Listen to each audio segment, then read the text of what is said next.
नमस्ते दोस्तों, आप लोगों का स्वागत है हमारे चैनल पर। आप लोग हमारे चैनल को सब्सक्राइब कीजिए और वीडियो पसंद आए तो वीडियो को लाइक कीजिए। तो आज हम इस वीडियो में क्लास 12 का हिंदी बिहार बोर्ड का ऑफिशियल मॉडल पेपर देखेंगे। तो चलिए पहले प्रश्न की ओर चलते हैं। पहला प्रश्न यह है कि बाल कृष्ण भट्ट का निधन कब हुआ था। मतलब बाल कृष्ण भट्ट की मृत्यु कब हुई थी। तो बाल कृष्ण भट्ट की मृत्यु 20 तारीख 7वां महीना 1914 ईस्वी को। ए ऑप्शन सही हो जाएगा। और बाल कृष्ण भट्ट का जन्म 23 जून 1844 ईस्वी को हुआ था। बाल कृष्ण भट्ट ने बातचीत चैप्टर को लिखे हैं। तो चलिए अगले प्रश्न की ओर चलते हैं। अगला प्रश्न यह है कि ओ सादा नीरा शीर्षक निबंध किस पुस्तक से लिया गया है। ऑप्शन ए कहते क्षण से, ऑप्शन बी बोलते क्षण से, ऑप्शन सी गाते क्षण, ऑप्शन डी सुनते क्षण। तो ओ सादा नीरा शीर्षक निबंध किस पुस्तक से लिया गया है। तो बोलते क्षण से। बी ऑप्शन सही हो जाएगा। और ओ सादा नीरा के लेखक जगदीश चंद्र माथुर जी हैं। तो चलिए अगले प्रश्न की ओर चलते हैं। अगला प्रश्न यह है कि मोहन राकेश रचित नाटक संग्रह कौन सा है। ऑप्शन ए आषाढ़ का एक दिन, ऑप्शन बी पहला राजा, ऑप्शन सी सत्य हरिश्चंद्र, ऑप्शन डी उत्तर प्रियदर्शी। तो मोहन राकेश रचित नाटक संग्रह कौन सा है। तो आषाढ़ का एक दिन। ए ऑप्शन सही हो जाएगा। मोहन राकेश ने सिपाही की माँ चैप्टर को लिखा है। तो चलिए अगले प्रश्न की ओर चलते हैं। अगला प्रश्न यह है कि परगीत और समाज शीर्षक निबंध के निबंधकार कौन है। Option A Chandradhar Sharma Guleri, option B Malayaj, option C Bal Krishna Bhatt, option D Namvar Singh. तो परगीत और समाज शीर्षक निबंध के निबंधकार कौन है। तो नामवर सिंह। डी ऑप्शन सही हो जाएगा। नामवर सिंह का जन्म 28 जुलाई 1927 ईस्वी को जियनपुर वाराणसी उत्तर प्रदेश में हुआ था। तो चलिए अगले प्रश्न की ओर चलते हैं। अगला प्रश्न यह है कि ओम प्रकाश वाल्मीकि की रचना कौन सी है। ऑप्शन ए शिक्षा, ऑप्शन बी जूठन, ऑप्शन सी तीर्थ, ऑप्शन डी रोज। तो ओम प्रकाश वाल्मीकि की रचना कौन सी है। तो जूठन। बी ऑप्शन सही हो जाएगा। जूठन के लेखक ओम प्रकाश वाल्मीकि जी हैं, जिनका जन्म 30 जून 1950 ईस्वी को हुआ था उत्तर प्रदेश में। तो चलिए अगले प्रश्न की ओर चलते हैं। अगला प्रश्न यह है कि लेखक मलयज का मूल नाम क्या है। Option A Sharat ji Shrivastava, option B Gagan ji Shrivastava, option C Bharat ji Shrivastava, option D Gagan ji Shrivastava. तो लेखक मलयज का मूल नाम क्या है। तो भरत जी श्रीवास्तव। सी ऑप्शन सही हो जाएगा। मलयज ने हंसते हुए मेरा अकेलापन चैप्टर को लिखे हैं। तो चलिए अगले प्रश्न की ओर चलते हैं।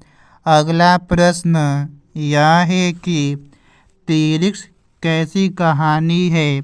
ऑप्शन ए आदर्शवादी, ऑप्शन बी समन्वयवादी, ऑप्शन सी मनोवैज्ञानिक, ऑप्शन डी जादुई यथार्थ। तो तिरिक्स कैसी कहानी है, तो जादुई यथार्थ डी ऑप्शन सही हो जाएगा। तिरिक्स के लेखक उदय प्रकाश जी हैं। उदय प्रकाश का जन्म 1 जनवरी 1952 ईस्वी को हुआ था। तो चलिए अगले प्रश्न की ओर चलते हैं। अगला प्रश्न यह है कि जयप्रकाश नारायण के गांव का क्या नाम था। तो जयप्रकाश के गांव का नाम option A Sitab Diara, option B Simaria, option C Shahjahanpur, option D Kushinagar. तो जयप्रकाश नारायण के गांव का नाम सीताब दियारा था। ए ऑप्शन सही हो जाएगा। जयप्रकाश नारायण ने संपूर्ण क्रांति चैप्टर लिखे हैं और इनका जन्म 11 अक्टूबर 1902 ईस्वी को हुआ था। तो चलिए अगले प्रश्न की ओर चलते हैं। अगला प्रश्न यह है कि रघुवीर सहाय का जन्म कब हुआ था। ऑप्शन ए 9 दिसंबर 1929 ईस्वी में, ऑप्शन बी 8 दिसंबर 1928 ईस्वी में, ऑप्शन सी 7 दिसंबर 1929 ईस्वी में, ऑप्शन डी 5 दिसंबर 1930 ईस्वी में। तो रघुवीर सहाय का जन्म 9 दिसंबर 1929 ईस्वी में हुआ था। रघुवीर सहाय ने अधिनायक चैप्टर लिखे हैं और इनका जन्म लखनऊ उत्तर प्रदेश में हुआ था। तो चलिए अगले प्रश्न की ओर चलते हैं। अगला प्रश्न यह है कि भक्तमाल क्या है।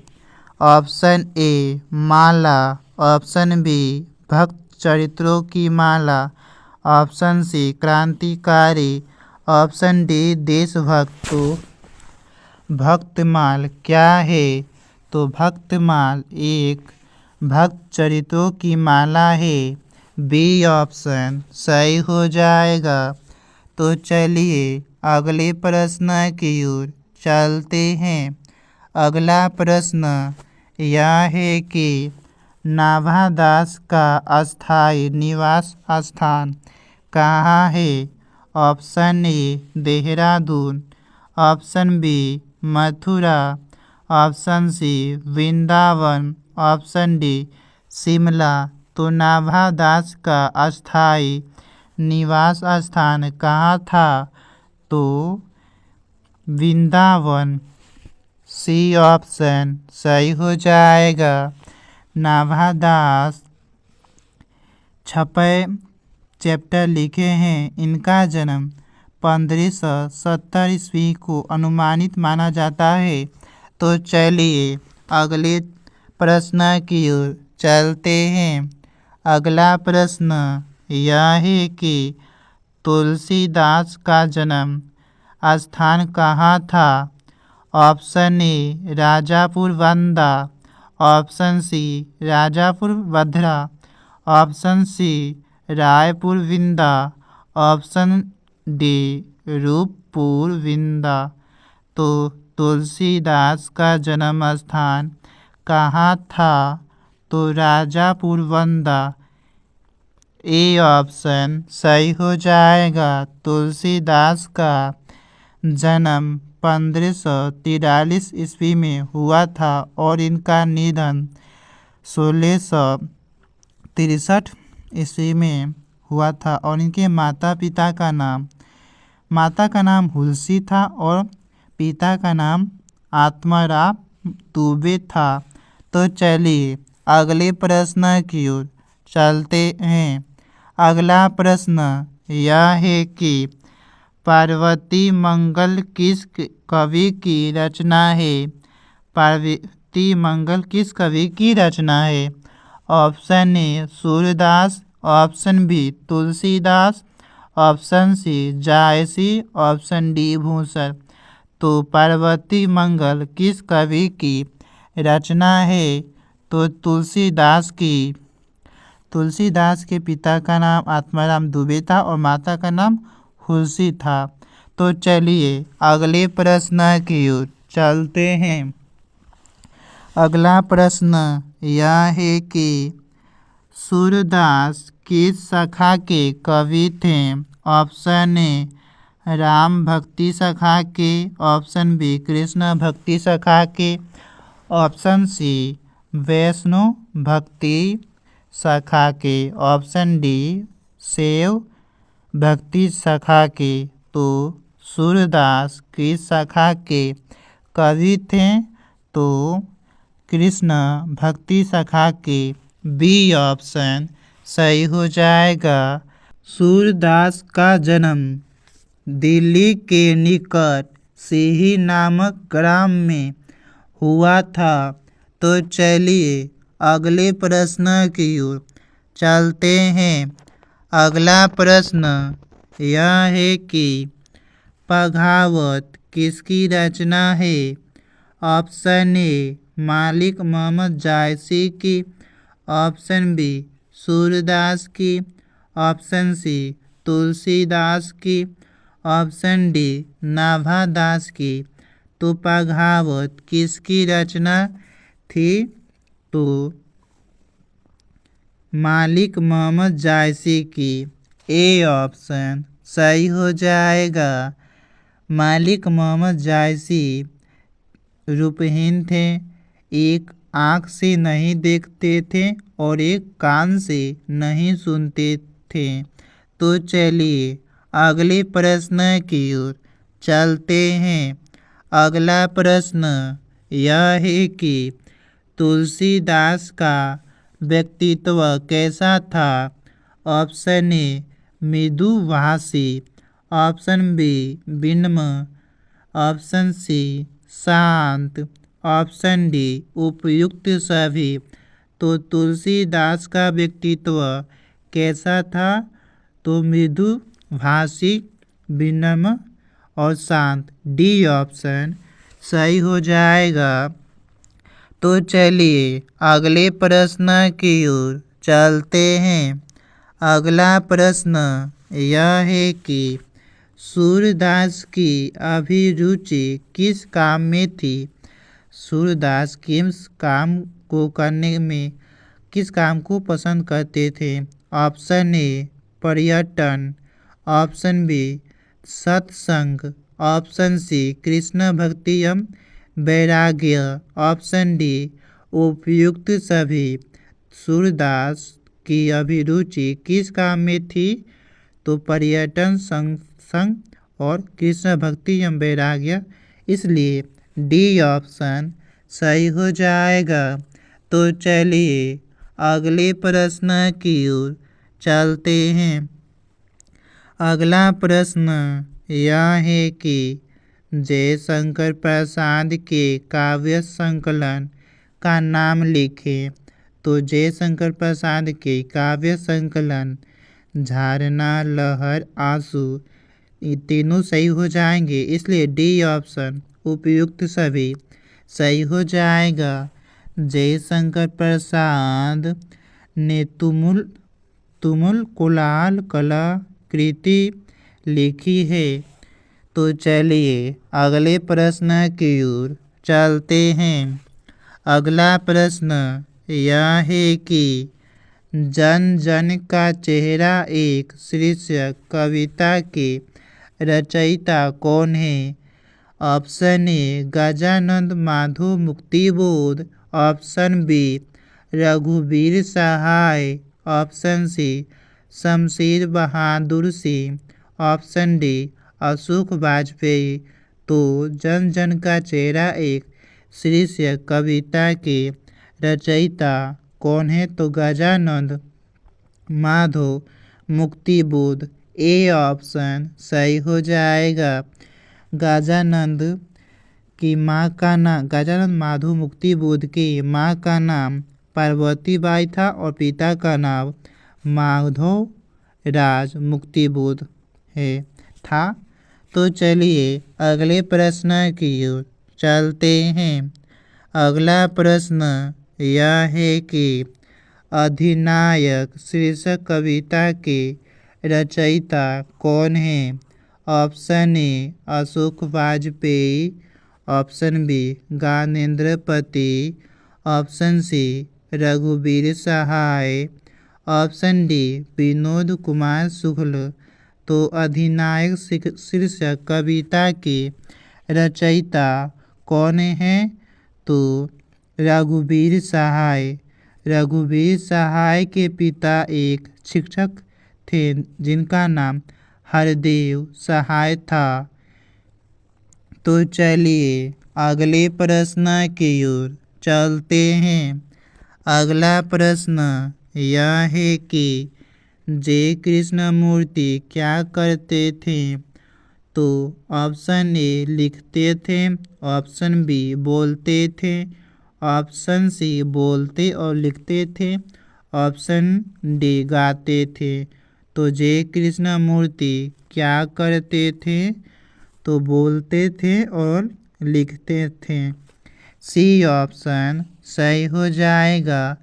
जे कृष्णमूर्ति का पूरा नाम जिद्दू कृष्णमूर्ति था। तो चलिए अगले प्रश्न की ओर चलते हैं। अगला प्रश्न यह है कि हंसते हुए मेरा अकेलापन किस विधा की रचना है? ऑप्शन ए डायरी साहित्य, ऑप्शन बी कहानी साहित्य, ऑप्शन सी यात्रा साहित्य, ऑप्शन डी गद्य साहित्य। तो हंसते हुए मेरा अकेलापन किस विधा की रचना है? तो डायरी साहित्य। ए ऑप्शन सही हो जाएगा। हंसते हुए मेरा अकेलापन के लेखक मलयज हैं। मलयज का मूल नाम भरत जी श्रीवास्तव था। तो चलिए अगले प्रश्न की ओर चलते हैं। अगला प्रश्न यह है कि कुर्युग शब्द का अर्थ बताइए। तो कुर्युग शब्द का अर्थ कूड़ा फेंकने का जगह। डी ऑप्शन सही हो जाएगा। तो चलिए अगले प्रश्न की ओर चलते हैं। अगला प्रश्न यह है कि मोहन राकेश के बचपन का क्या नाम था? तो मोहन राकेश के बचपन का नाम option A Ramkrishna Gulgulani, option B Radha Krishna Gulgulani, option C Madan Mohan Gulgulani, option D Madan Mohan Gulgulani. तो मोहन राकेश के बचपन का क्या नाम था? तो मदन मोहन गुलगुलानी। सी ऑप्शन सही हो जाएगा। मोहन राकेश की कृति या लेखक मतलब चैप्टर किस चैप्टर को लिखे हैं? तो सिपाही की माँ चैप्टर को लिखे हैं। तो चलिए अगले प्रश्न की ओर चलते हैं। अगला प्रश्न यह है कि धागर शब्द का अर्थ ओराव भाषा में क्या है?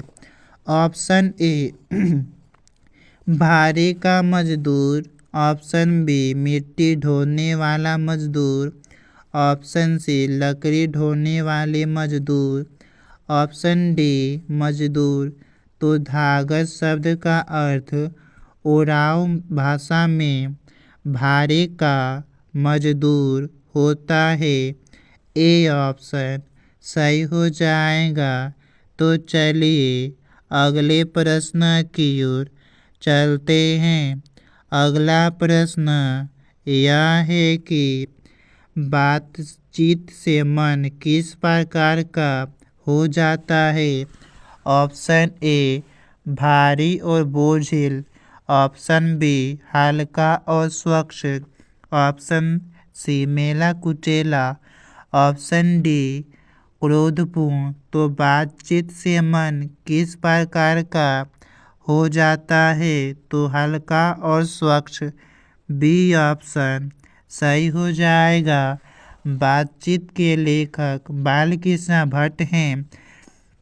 इनका जन्म बालकृष्ण भट्ट का जन्म 23 जून 1844 ईस्वी को हुआ था। तो चलिए अगले प्रश्न की ओर चलते हैं।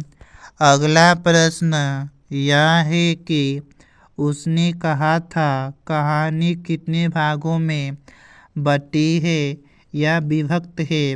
ऑप्शन ए 3 भाग में, ऑप्शन बी 4 भाग में, ऑप्शन सी 5 भाग में, ऑप्शन डी 7 भाग में।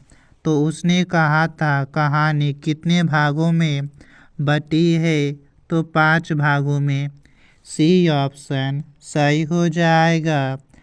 तो उसने कहा था कहानी के लेखक चंद्रधर शर्मा गुलेरी हैं। इनका जन्म जयपुर राजस्थान में हुआ था। तो चलिए अगले प्रश्न की ओर चलते हैं। अगला प्रश्न यह है कि लेखक मद्रास में अपने किस मित्र के साथ रुके थे। लेखक कौन से लेखक। Jayaprakash. Option A Ishwar Iyer, option B Bhagwan Iyer, option C Ganga Babu, option D Dinkar. तो लेखक मद्रास में अपने किस मित्र के साथ रुके थे। तो ईश्वर अय्यर। तो जयप्रकाश नारायण संपूर्ण क्रांति को लिखे हैं। तो चलिए अगले प्रश्न की ओर चलते हैं। अगला प्रश्न यह है कि दिनकर जी की पहली काव्य पुस्तक का नाम बताइए। Option A Renuka, option B Kurukshetra, option C परभंग, ऑप्शन डी कोमलता और कवित्व। तो दिनकर जी की पहली काव्य पुस्तक कौन सी है। तो परभंग, सी ऑप्शन सही हो जाएगा। दिनकर जी ने अर्धनारीश्वर चैप्टर को लिखे हैं और इनका जन्म सिमरिया बेगूसराय अर्थात बिहार में हुआ था इनका जन्म। तो चलिए अगले प्रश्न की ओर चलते हैं। अगला प्रश्न यह है कि मालती के पति किस बीमारी का ऑपरेशन करके आए थे। ऑप्शन ए ग्रेगिन, option B cancer, option C पथरी, ऑप्शन डी इनमें से कोई नहीं। तो मालती के पति किस बीमारी का ऑपरेशन करके आए थे। तो ग्रेगिन, ए ऑप्शन सही हो जाएगा। इस मालती किस पाठ की है। तो रोज पाठ में मालती का उल्लेख है और रोज कहानी को अज्ञेय जी ने लिखा है। अज्ञेय का पूरा नाम आप लोग बताइएगा कमेंट बॉक्स में। और अज्ञेय का जन्म 7 मार्च 1911 ईस्वी को हुआ था। तो चलिए अगले प्रश्न की ओर चलते हैं। अगला प्रश्न यह है कि भगत सिंह के आदर्श पुरुष कौन थे। Option A Swarn Singh, option B Ajit Singh, option C Kartar Singh Sarabha, option D Ganesh Shankar Vidyarthi. तो भगत सिंह के आदर्श पुरुष कौन थे? तो करतार सिंह सराबा। सी ऑप्शन सही हो जाएगा। तो चलिए अगले प्रश्न की ओर चलते हैं। अगला प्रश्न यह है कि गांधी जी चंपारण किस सन में आए थे? ऑप्शन ए सन 1915 में, सन 1917 में, सन 1918 में, सन 1919 में। तो गांधी जी चंपारण किस क्षेत्र में, किस सन में आए थे? तो सन 1917 में। बी ऑप्शन सही हो जाएगा। और ओ सदनीरा पाठ में गांधी जी का उल्लेख है। तो चलिए अगले प्रश्न की ओर चलते हैं। अगला प्रश्न यह है कि मानक किस युद्ध में सिपाही बनकर लड़ने गया था? ऑप्शन ए प्रथम विश्व युद्ध में, ऑप्शन बी द्वितीय विश्व युद्ध में, ऑप्शन सी कारगिल युद्ध में, ऑप्शन डी इनमें से कोई नहीं। तो मानक किस युद्ध में सिपाही बनकर लड़ने गया था? तो द्वितीय विश्व युद्ध में। बी ऑप्शन सही हो जाएगा। सिपाही की माँ के चैप्टर को मोहन राकेश ने लिखा है। तो चलिए अगले प्रश्न की ओर चलते हैं। अगला प्रश्न यह है कि कविता का इतिहास मुख्यतः कैसा काव्य है? ऑप्शन ए प्रबंध काव्य, ऑप्शन बी गीति काव्य, ऑप्शन सी परगीत मुक्त, ऑप्शन डी इनमें से कोई नहीं। तो कविता का इतिहास मुख्यतः कैसा काव्य है? तो परगीत काव्य। सी ऑप्शन सही हो जाएगा। तो चलिए अगले प्रश्न की ओर चलते हैं। अगला प्रश्न यह है कि रामधारी सिंह दिनकर की रचना कौन सी है? Option A Ardhanarishvar, option B Roz, option C Sadanira, option D Joothan. तो रामधारी सिंह दिनकर की रचना कौन सी है? तो अर्धनारी ईश्वर। ए ऑप्शन सही हो जाएगा। अर्धनारीश्वर मतलब रामधारी सिंह दिनकर के माता का नाम मनरूप देवी था और पिता का नाम रवि सिंह था। तो चलिए अगले प्रश्न की ओर चलते हैं। अगला प्रश्न यह है कि लेखक के विरुद्ध कौन साजिश कर रहा है? ऑप्शन ए अग्नि, ऑप्शन बी पानी, ऑप्शन सी धरती, ऑप्शन डी हवा। तो लेखक के विरुद्ध कौन साजिश कर रहा है? तो हवा। ए डी ऑप्शन सही हो जाएगा। तो चलिए अगले प्रश्न की ओर चलते हैं। अगला प्रश्न यह है कि उदय प्रकाश ने किस पत्रिका के संपादन विभाग में काम किया? Option A Dinman, option B Pradeep, option C India Today, option D Geetika. तो उदय प्रकाश ने किस पत्रिका के संपादन विभाग में काम किए थे? तो दिनमान। ए ऑप्शन सही हो जाएगा। तो उदय प्रकाश ने अंतरिक्ष चैप्टर को लिखा है और उदय प्रकाश का जन्म 1 जनवरी 1952 ईस्वी को हुआ था।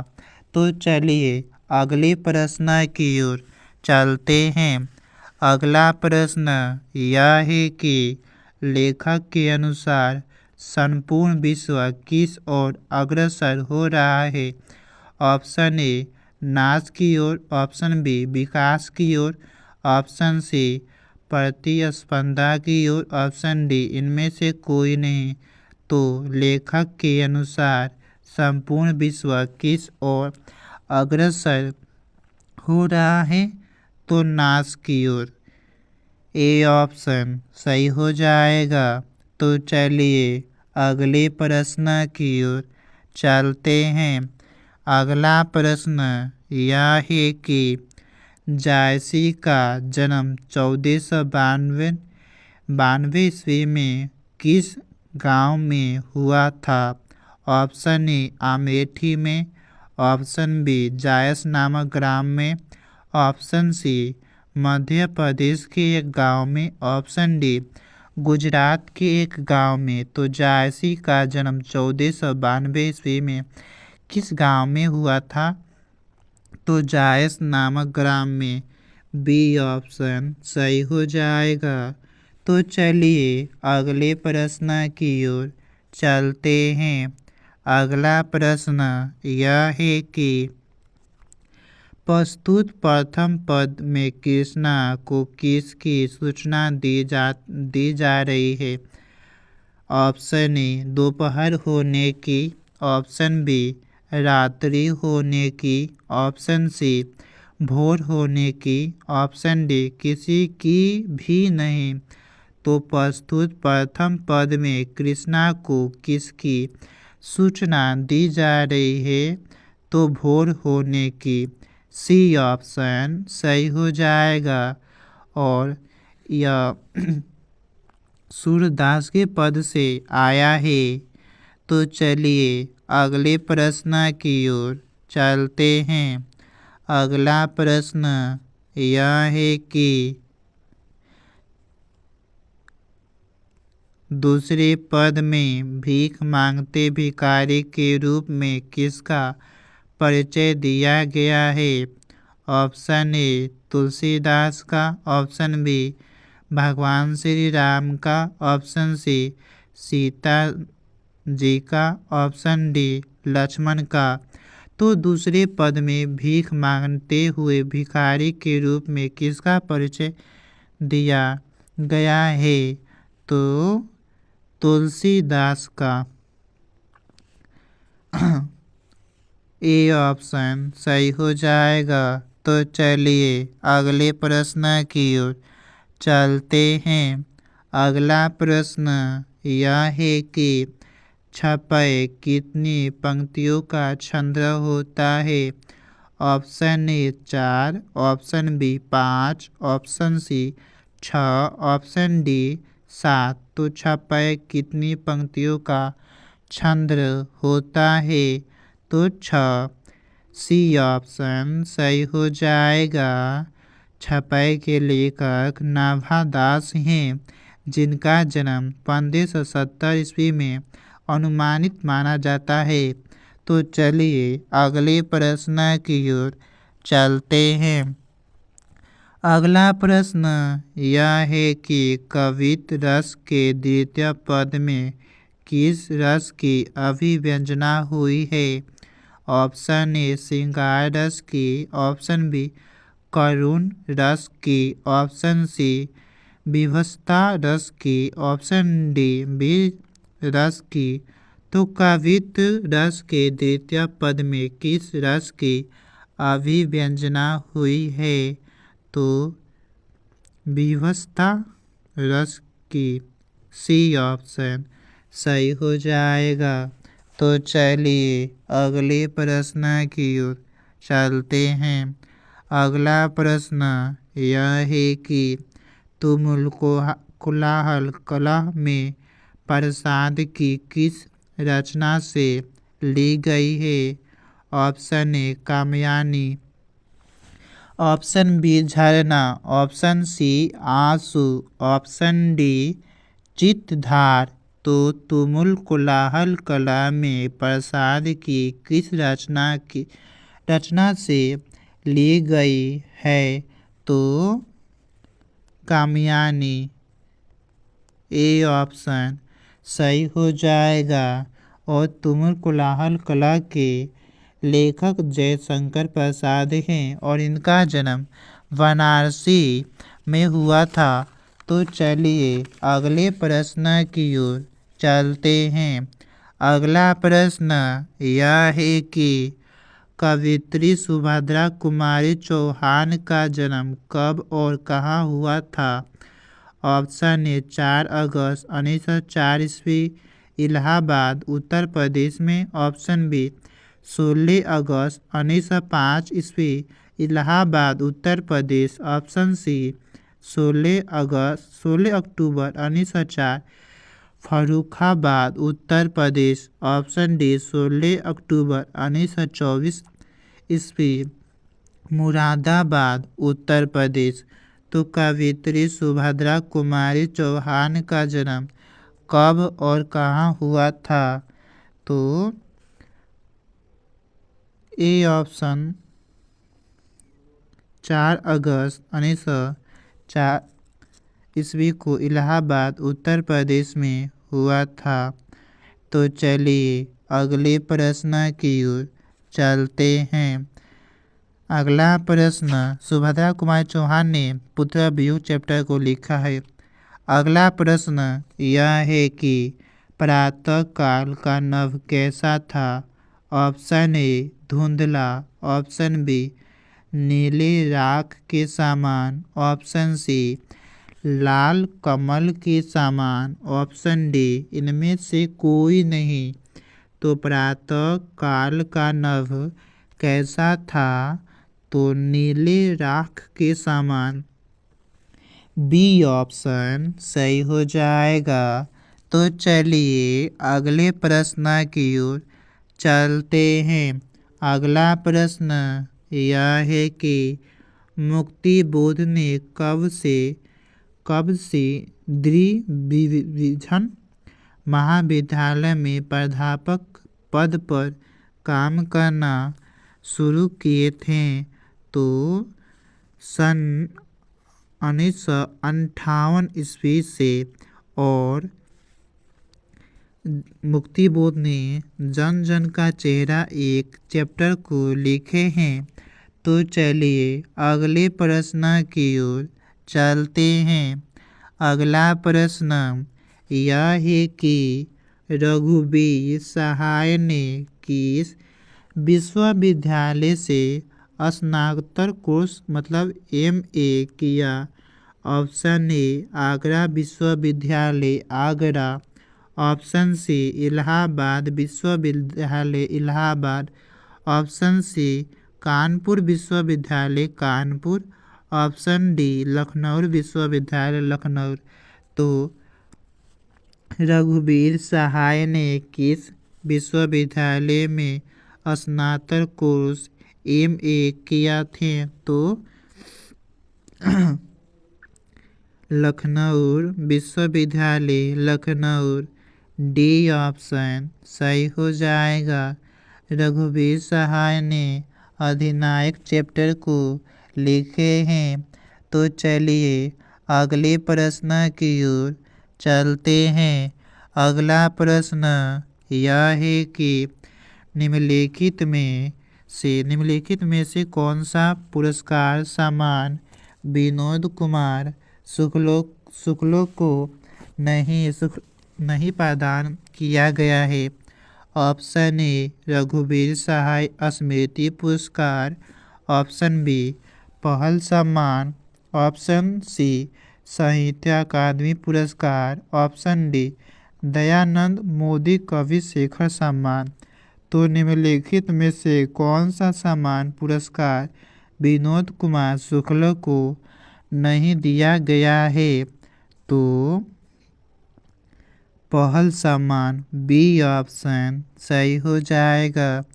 विनोद कुमार शुक्ल ने प्यारे नन्हे बेटी का चैप्टर लिखा है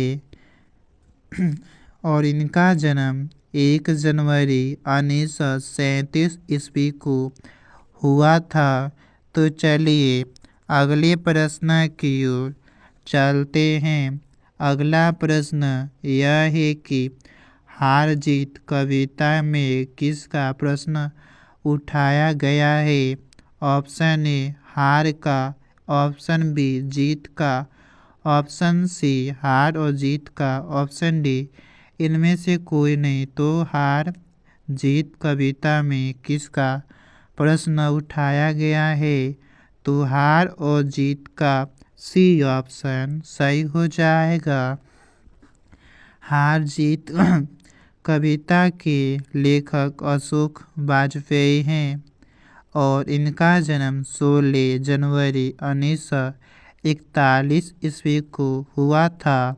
तो चलिए अगले प्रश्न की ओर चलते हैं। अगला प्रश्न यह है कि निम्नलिखित में कौन सी रचना ज्ञानेंद्र पति की नहीं है? ऑप्शन ए गंगा तट, ऑप्शन बी एक पतंग अनंत में, ऑप्शन सी आँख हाथ बनते हुए, ऑप्शन डी शब्द लिखने के लिए ही यह कागज बना है। तो निम्नलिखित में कौन सी रचना ज्ञानेंद्र पति की नहीं है? तो एक पतंग अनंत में बी ऑप्शन सही हो जाएगा।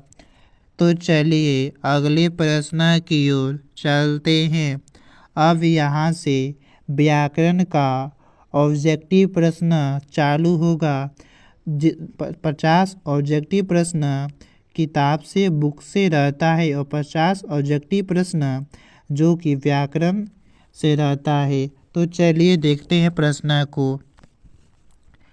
उद्भव का संधि विच्छेद क्या होगा? तो उद्भव का संधि विच्छेद उत प्लस भव, ए ऑप्शन सही हो जाएगा। तो चलिए अगले प्रश्न की ओर चलते हैं। अगला प्रश्न यह है कि अनंत का विशेषण क्या है? ऑप्शन ए अतिक, ऑप्शन बी अत्याधिक, ऑप्शन सी अत्यधिक, ऑप्शन डी अत्यंत। तो अनंत का विशेषण क्या है? तो अतिक, ए ऑप्शन सही हो जाएगा। तो चलिए अगले प्रश्न की ओर चलते हैं। अगला प्रश्न यह है कि परिक्रम में कौन सा उपसर्ग है? तो परिक्रम में कौन सा उपसर्ग है? तो परि, डी ऑप्शन सही हो जाएगा। जो पाठ मतलब देखिए यहाँ पे परि और क्रम शब्द से मिलकर बना है परिक्रम। तो परि को अलग कर देते हैं और क्रम को अलग कर देते हैं। तो जो पहला पाठ होता है परि उसको उपसर्ग मानते हैं और जो आखिरी पाठ होता है उसे प्रत्यय मानते हैं। अगर इसमें इसी में पूछता कि इसमें उपसर्ग कौन है तो क्रम हो जाता, उपसर्ग नहीं प्रत्यय पूछता तो क्रम सही हो जाता, उपसर्ग पूछा है तो परि सही हो जाएगा। तो चलिए अगले प्रश्न की ओर चलते हैं। अगला प्रश्न यह है कि खिलौना में कौन सा प्रत्यय है? तो खिलौना में ओ ना, ए ऑप्शन सही हो जाएगा। लास्ट का जो पार्ट होता है, जो पार्ट निकाल कर मान लीजिए खिलौना में खेलो खेलो खेलो, खेलो एक शब्द हो गया और ना खिलौना तो आना ओना निकाल दिए हैं, इसलिए ए ऑप्शन सही हो जाएगा। तो चलिए अगले प्रश्न की ओर चलते हैं। अगला प्रश्न यह है कि घनश्याम कौन सा समास है? तो घनश्याम क्या बता रहा है? देखिए कर्मधारय विशेषताओं को बताएगा कि नील गाय, गाय कैसी है? तो नीली है। और द्विगु समास यह आपको संख्या बताएगा, जैसे नहीं होता है 1 2 3 4 इस तरह संख्या बताएगा। द्वंद्व समास दो समान शब्द बताएगा, जैसे माता पिता, गाय गाय, ऐसा कुछ शब्द बताएगा। और तत्पुरुष समास इति बताएगा, मतलब विभक्ति चिन्ह बताएगा। तो धन श्याम पूछा है, तो धन क्या रहा है, धन से धन की क्या बता रहा है यहाँ पे, विशेषता बता रहा है कि श्याम कैसा है, तो धनहीन है, धन है श्याम के पास, विशेषता बता रहा है, इसलिए ए ऑप्शन सही हो जाएगा। तो चलिए अगले प्रश्न की ओर चलते हैं। अगला प्रश्न यह है कि आकाश का पर्यायवाची शब्द क्या है। ऑप्शन ए अनल, ऑप्शन बी पाताल, ऑप्शन सी अंबर, ऑप्शन डी अज्ञेय। तो आकाश का पर्यायवाची शब्द अंबर है, सी ऑप्शन सही हो जाएगा। तो चलिए अगले प्रश्न की ओर चलते हैं। अगला प्रश्न यह है कि नर का विपर्यार्थक शब्द क्या है। ऑप्शन ए पुरुष, ऑप्शन बी व्यक्ति, ऑप्शन सी धनी, ऑप्शन डी नारी।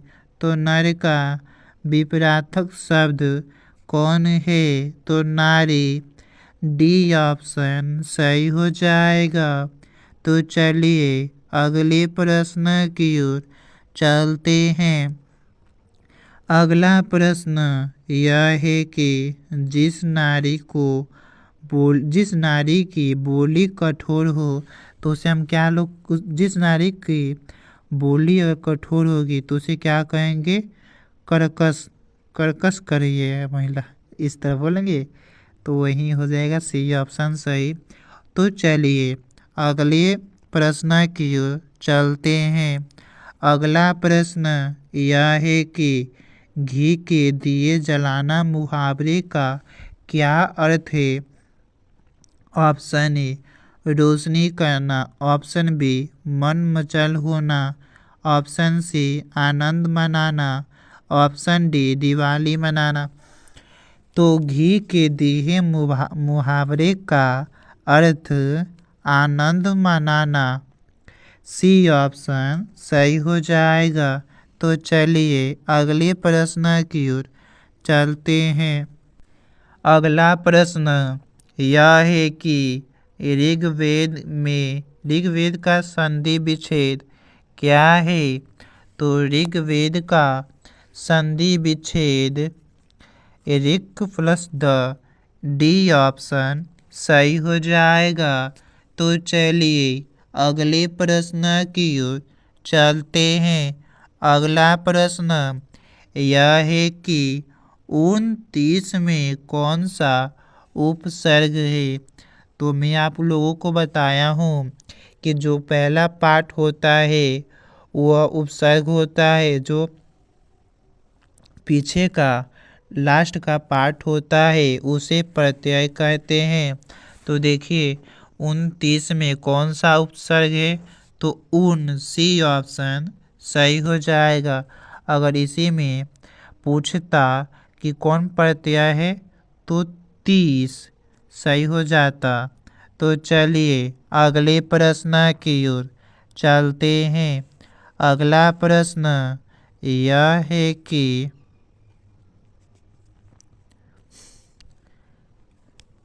चटनी में कौन सा प्रत्यय है। चटनी, ऑप्शन ए नी, ऑप्शन बी ना, ऑप्शन सी अन्नी, ऑप्शन डी अन्ना। तो चटनी में कौन सा प्रत्यय है, तो नी, चटनी में नी प्रत्यय, चट एक शब्द हो गया और नी एक प्रत्यय हो गया। तो चलिए इसमें एक हम शब्द को निकाल देंगे, जो शब्द बनेगा, अगर मान लीजिए अगर चट एक शब्द है तो नी प्रत्यय है। तो अगला प्रश्न यह है कि चौराहा कौन सा समास है। चौराहा कौन सा समास है, तो देखिए द्वंद्व में दो समान शब्द होते हैं, दीर्घों में मतलब 1 2 3। तो वैसे ही पूछा है चौराहा, तो इसमें आ रहा है संख्या, इसलिए द्विगु समास मानेंगे। और कर्मधारय समास विशेषता को बताएगा। और तत्पुरुष समास, इसमें आप लोगों को विभक्ति चिन्ह नजर आएगी। तो चलिए अगले प्रश्न की ओर चलते हैं। अगला प्रश्न यह है कि कमल का पर्यायवाची शब्द क्या है? ऑप्शन ए कोमल, ऑप्शन बी रात्रि, ऑप्शन सी फूल, ऑप्शन डी अम्बुज। तो कमल का पर्यायवाची शब्द अम्बुज है। डी ऑप्शन सही हो जाएगा।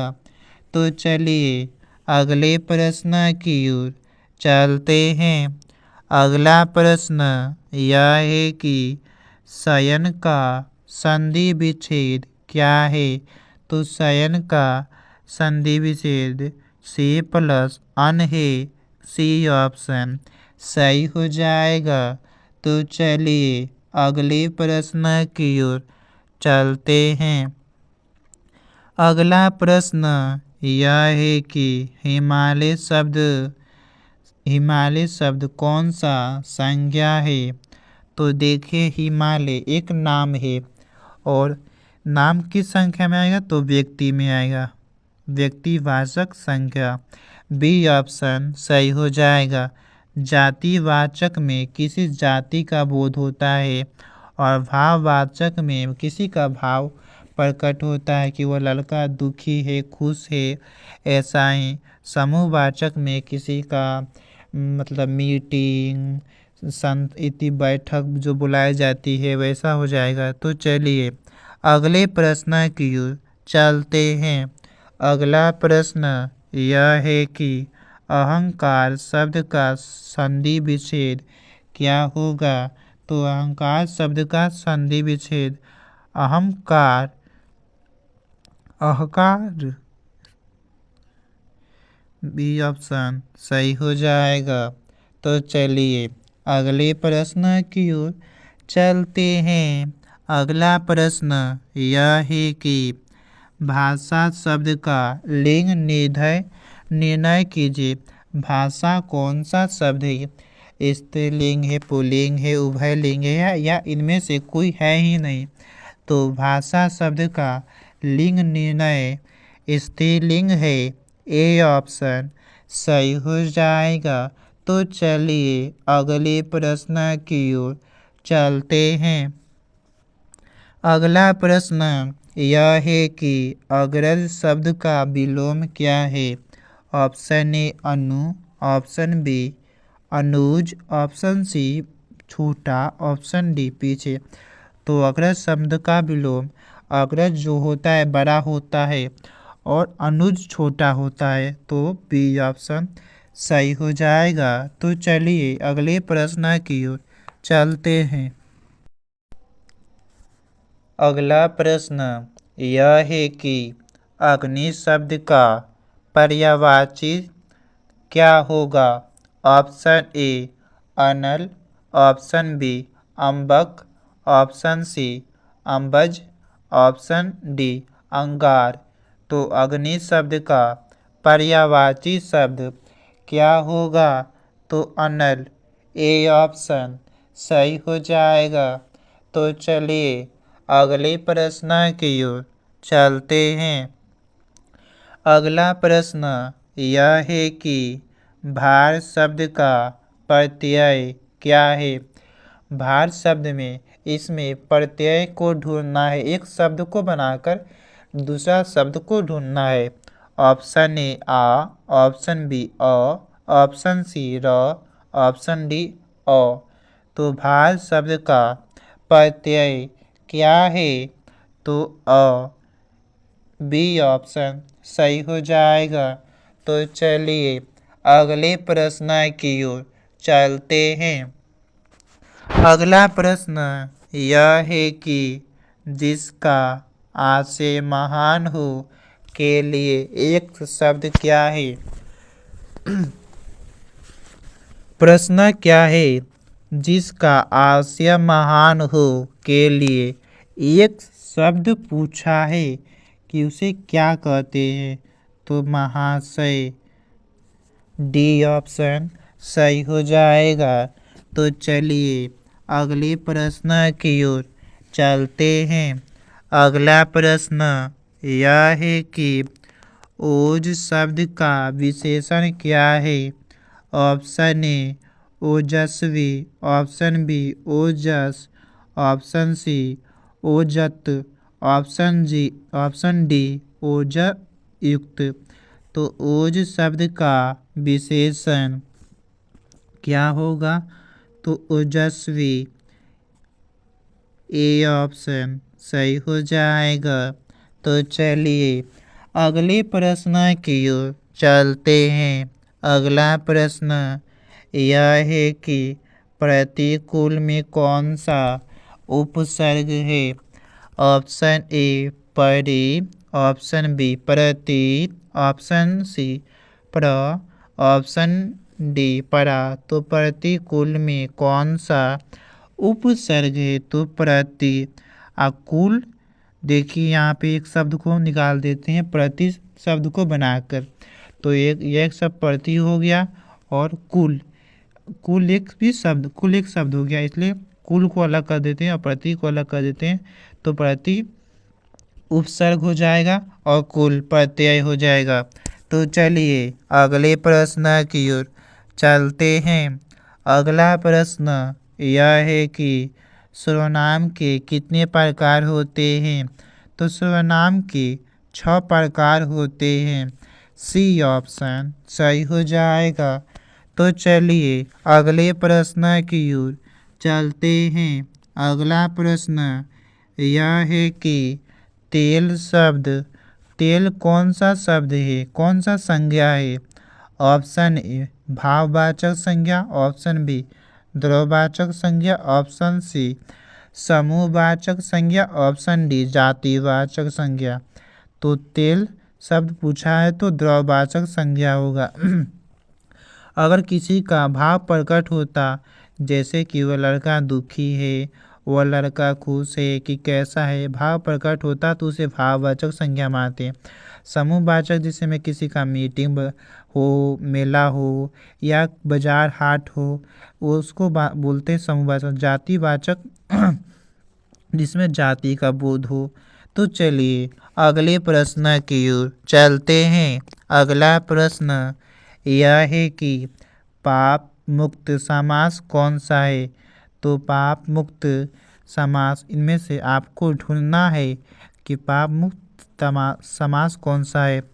बहुब्रीहि में यह स्पेशल होता है, जैसे कि लंबोदर, जिसका लंबा हो उधर उसे लंबोदर कहते हैं। बहुब्रीहि में यह समास आ जाएगा। और तत्पुरुष में इसमें विभक्ति चिन्ह बताया जाएगा। तो पाप से मुक्त, पाप मुक्त किसको बोलेंगे? पाप से मुक्त, इसमें विभक्ति चिन्ह आ रही है, इसलिए तत्पुरुष समास को हम मारेंगे। बी ऑप्शन सही हो जाएगा। तो चलिए अगले प्रश्न की ओर चलते हैं। और अवयवी भाव में जिसमें वे, प्रति, भर, भरसक ऐसा समास आ जाएगा तो उसे अवयवी भाव समास कहेंगे। और कर्मधारय समास में जिसकी विशेषता बताएगा उसे। तो अगला प्रश्न यह है कि पृथ्वी शब्द का पर्यायवाची शब्द क्या है? ऑप्शन ए गिरि, ऑप्शन बी अचल, ऑप्शन सी भूधर, ऑप्शन डी भू। तो पृथ्वी शब्द का पर्यायवाची शब्द भू है। भू मतलब धरती। डी ऑप्शन सही हो जाएगा। तो चलिए अगले प्रश्न की ओर चलते हैं। अगला प्रश्न यह है कि अनुदार कौन सा समास है? ऑप्शन ए कर्मधारय, ऑप्शन बी नगण्य समास, ऑप्शन सी तत्पुरुष समास, ऑप्शन डी बहुव्रीहि समास। तो अनुदार में कौन सा समास है? तो इसमें क्या बताया जा रहा है? अनु, तो यह एक प्रकार का अवयवी भाव समास मानते हम, लेकिन अवयवी भाव समास इसमें नहीं है। इसमें अनु की दार, इसमें विभक्ति चिन्ह आ रहा है, इसलिए सी ऑप्शन को टिक मारेंगे और चलते हैं अगले प्रश्न की ओर। अगला प्रश्न यह है कि संगठन शब्द का संधि विच्छेद क्या है? ऑप्शन ए सम प्लस गठन, ऑप्शन बी संग गठन, ऑप्शन सी संग प्लस ठन, ऑप्शन डी संगठ प्लस न। तो संगठन का संधि विच्छेद क्या होगा? तो सम प्लस गठन, ए ऑप्शन सही हो जाएगा। तो चलिए अगले प्रश्न की ओर चलते हैं। अगला प्रश्न यह है कि निदान शब्द में उपसर्ग बताना है। तो नि हो जाएगा उपसर्ग, और दान, किसी को दान करते हैं उसे दान, डी ऑप्शन सही हो जाएगा। तो चलिए अगले प्रश्न की ओर चलते हैं। अगला प्रश्न यह है कि लड़ाई शब्द में प्रत्यय कौन सा है? तो लड़ाई शब्द में प्रत्यय आयु हो जाएगा, सी ऑप्शन सही हो जाएगा। तो चलिए अगले प्रश्न की ओर चलते हैं। अगला प्रश्न यह है कि बेफायदा शब्द कौन सा समास है? तो जिसमें बे प्रति भर भर्सक आ जाए तो उसे अवयवी भाव समास कहेंगे। अवयवी भाव समास सही हो जाएगा, और कर्मधारय समास में विशेषता को बताया जाएगा, और तत्पुरुष समास में विभक्ति चिन्ह और द्वंद्व समास में दो समान शब्द। तो चलिए अगले प्रश्न की ओर चलते हैं। अगला प्रश्न यह है कि प्रार्थना शब्द का लिंग निर्धारित करना है कि प्रार्थना कौन सा शब्द है? ऑप्शन ए स्त्रीलिंग, ऑप्शन बी उभयलिंग, ऑप्शन बी ऑप्शन यहाँ पे टाइपिंग में मिस्टेक हो चुका है, ऑप्शन बी पुल्लिंग, ऑप्शन डी इनमें से कोई नहीं। तो प्रार्थना शब्द में कौन सा प्रार्थना कौन सा शब्द है? तो यह एक स्त्रीलिंग है, ए ऑप्शन सही हो जाएगा। तो चलिए अगले प्रश्न की ओर चलते हैं। अगला प्रश्न यह है कि घर शब्द का संज्ञा क्या है? कि घर कौन सा शब्द है? ऑप्शन ए जातिवाचक, ऑप्शन बी व्यक्तिवाचक, ऑप्शन सी भाववाचक, ऑप्शन डी समूहवाचक।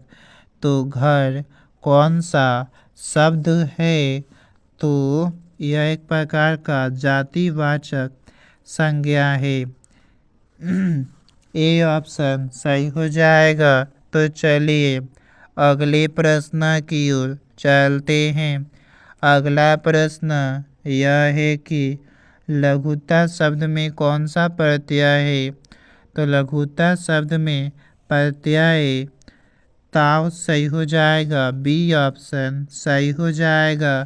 तो चलिए अगले प्रश्न की ओर चलते हैं।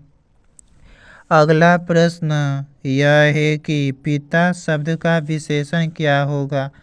तो पिता शब्द का विशेषण पैतृक सही हो जाएगा, सी ऑप्शन। तो चलिए अगले प्रश्न की ओर चलते हैं।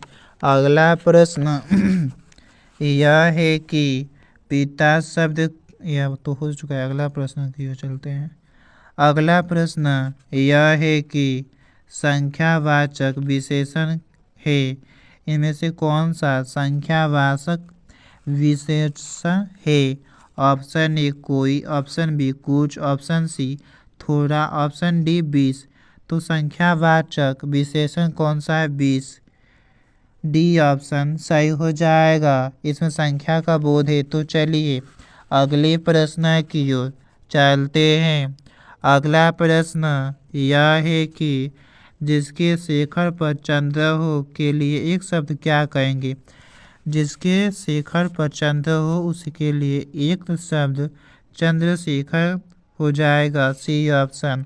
तो चलिए अगले प्रश्न की ओर चलते हैं। अगला प्रश्न यह है कि लघु शब्द का विशेषण क्या है। तो लघु शब्द का विशेषण लाघव सही हो जाएगा, सी ऑप्शन। तो चलिए अगले प्रश्न की ओर चलते हैं। अगला प्रश्न यह है कि जिसके हृदय में ममता नहीं है के लिए एक शब्द क्या कहेंगे। जिसके हृदय में ममता नहीं है उसके लिए एक शब्द ये ऑप्शन सही हो जाएगा। तो चलिए अगले प्रश्न की ओर चलते हैं। अगला प्रश्न यह है कि लंबोदर शब्द कौन सा समास है। तो लंबोदर बहुब्रीहि समास है क्योंकि यह स्पेशल है।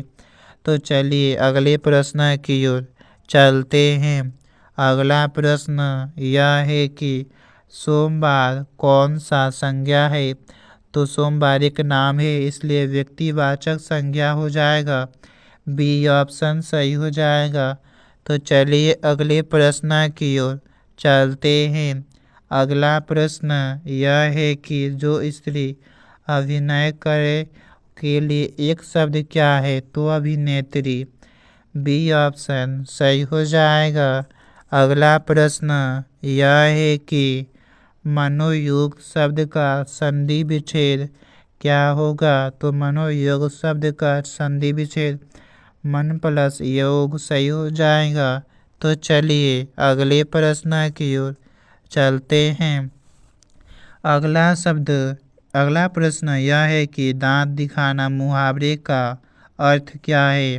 तो दांत दिखाना मुहावरे का अर्थ बहस छिड़ जाना, ए ऑप्शन सही हो जाएगा। तो चलिए अगले प्रश्न की ओर चलते हैं।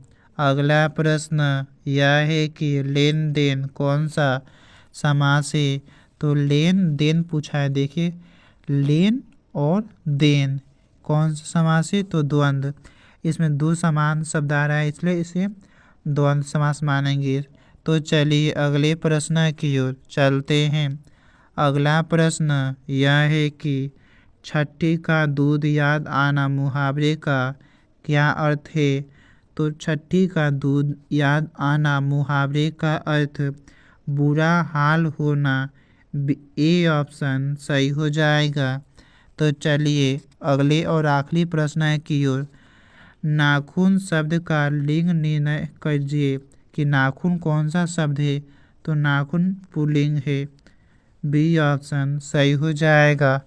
आप लोग मेरे इस मेहनत के लिए एक सब्सक्राइब तो कीजिएगा। तो मिलते हैं अगली वीडियो में, इससे तगड़ा वो अगला वीडियो होगा।